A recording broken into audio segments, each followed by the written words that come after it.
You ever wonder if you could get a computer virus just from visiting a website, like without clicking on a single ad or downloading any files? It sounds pretty wild, right? But it's a very real threat, and it's called a drive-by download. So today, we're going to pull back the curtain on this invisible danger. We'll figure out exactly how it works and, most importantly, how we can stop it.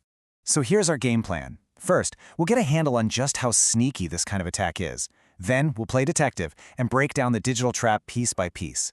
We'll explore why these threats are so darn persistent, and then, the good part, we'll start building up our digital defenses. We'll wrap it all up with some key lessons straight from the cybersecurity front lines. All right, let's dive right in. We're talking about an attack that's designed to be completely invisible. It happens in the background, turning a totally normal browsing session into a huge security risk, and you might never even know it happened. I mean, it's a pretty startling question to ask, isn't it? But we have to. How can the very tool we use every single day to connect with the world, our web browser, be turned into a weapon against us? Let's get into it. Okay, so at its core, a drive-by download completely sidesteps all the usual warnings we're trained to look for. And honestly, this requires a big mental shift. You know, we're all taught, don't click on suspicious links, don't download sketchy files. But this kind of threat, it doesn't need your permission. The whole infection process kicks off automatically the second your browser loads a compromised page or even just a single malicious ad on a website you trust. So now let's pull back that curtain and see exactly how these attacks are pulled off. It's actually a really sophisticated multi-stage process, and it's all designed to be as automated and efficient as possible for the bad guys. The engine driving most of these drive-by downloads is something called an exploit kit. Now, you can think of it like a prepackaged toolkit for hackers. It's basically software that runs on their server, and its only job is to automatically find and attack weak spots in the software of anyone who stumbles upon it. The whole attack unfolds in 4 super fast stages. First, you land on a web page or even just see an ad that has hidden malicious code. Instantly, that code silently redirects your browser to the exploit kit's server. From there, the kit scans or fingerprints your system to find the perfect vulnerability. Based on what it finds, it picks a specific exploit, uses it, and then delivers the payload, the actual malware. And all of this, it happens in the blink of an eye. Let's just pause on this idea of fingerprinting, because it is absolutely the key to the whole operation. You know how your physical fingerprint is totally unique to you? Well, your digital one, that very specific combination of your operating system, your browser version, all the plugins you have installed, even your screen resolution, that can be unique too. Exploit kits analyze this digital signature to find a precise, custom-fit vulnerability, which makes the attack way more likely to work.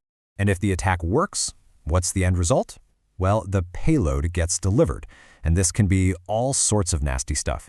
It could be ransomware that locks up all your important files, it could be info stealers that are designed to hunt for your passwords and bank details, or it could even be Trojans that give an attacker complete remote control over your computer.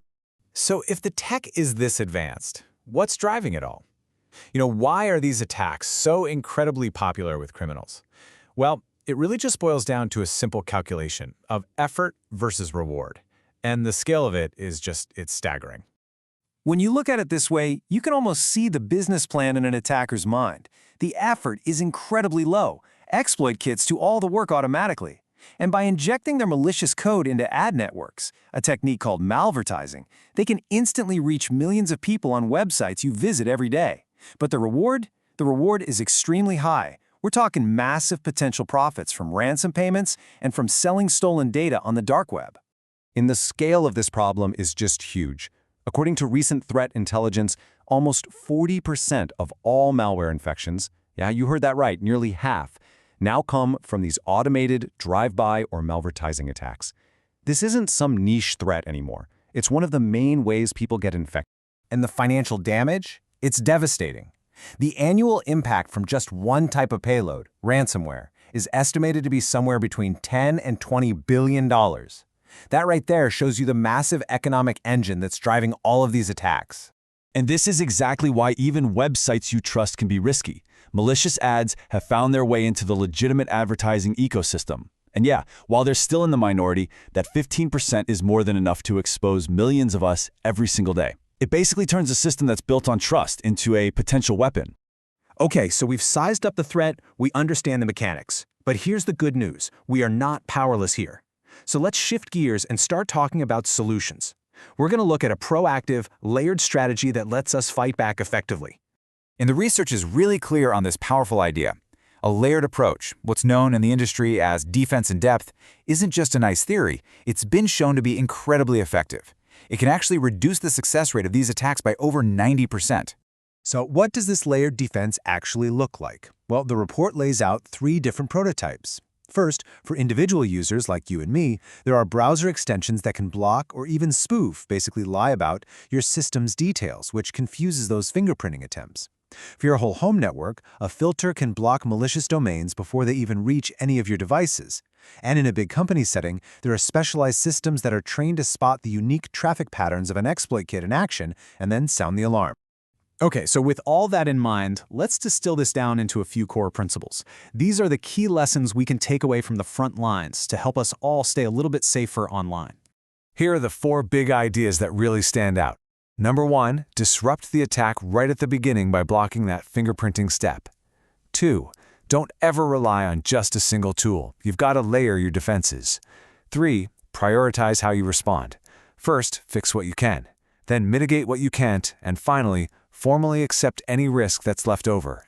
And last but not least, stay vigilant because this threat is always changing. And that brings us to our final thought.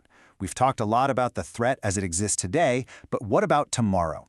As attackers start using AI to create even smarter, more evasive exploit kits, the question we all need to be thinking about is this: what will our next line of defense look like? It's a really important reminder that cybersecurity isn't a destination you arrive at. It's a constant, evolving process.